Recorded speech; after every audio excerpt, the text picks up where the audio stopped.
এরকম রক্তক্ষয়ী আন্দোলনের পরে গণ অভ্যুত্থানের আকাঙ্ক্ষার পটভূমিতে শুরু হয়েছে 2 দিন ব্যাপী জাতীয় সংলাপ। রাজধানীর কৃষিবিদ ইনস্টিটিউশনে ফোরাম ফর বাংলাদেশ স্টাডিজের উদ্যোগে ঐক্য সংস্কার নির্বাচন শীর্ষক সংলাপের উদ্বোধনী পর্বে ভিডিও বার্তা দেন প্রধান উপদেষ্টা ডক্টর মোহাম্মদ ইউনূস। সকল নাগরিককে আমার সালাম।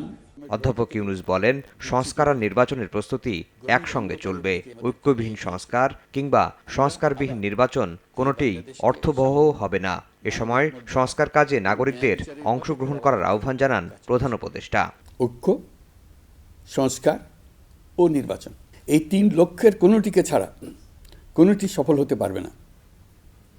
ঐক্যবিহীন সংস্কার কিংবা সংস্কারবিহীন নির্বাচন বাংলাদেশকে এগিয়ে নিতে পারবে না। সংস্কারের যে মহান দায়িত্ব ঐতিহাসিক কারণে আমাদের কাছে এসে গেছে, এই দায়িত্ব আমাদের প্রত্যেককে, প্রতি নাগরিককে, রাজনৈতিক দলকে, প্রতিটি সামাজিক, অর্থনৈতিক, ব্যবসায়িক এবং ধর্মীয় জনগোষ্ঠীর প্রত্যেককে দৃঢ়তার সঙ্গে সংস্কারের মহাযজ্ঞে আনন্দের সঙ্গে ঝাঁপিয়ে পড়তে হবে।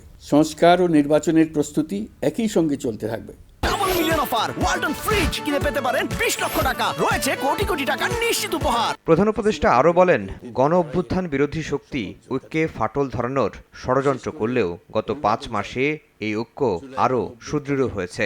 জুলাই অভ্যুত্থান আমাদেরকে ঐতিহাসিক মাত্রায় বলীয়ান করেছে।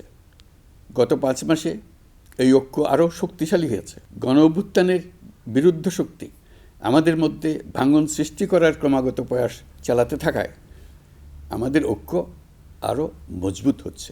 এই ঐক্যের জোরেই এখন আমরা অসাধ্য সাধন করতে পারি। এখনই আমাদের সর্বোচ্চ সুযোগ। এমন অর্থনীতি গড়ে তুলতে হবে যেটা সকল নাগরিকের জন্য সম্পদের ও সুযোগের বৈষম্যহীনতার নিশ্চয়তা প্রদান করবে। জুলাই আগস্টের শত শত প্রাণের আত্মত্যাগের বিনিময়ে রাষ্ট্র মেরামতের অপূর্ব সুযোগ সৃষ্টি করেছে।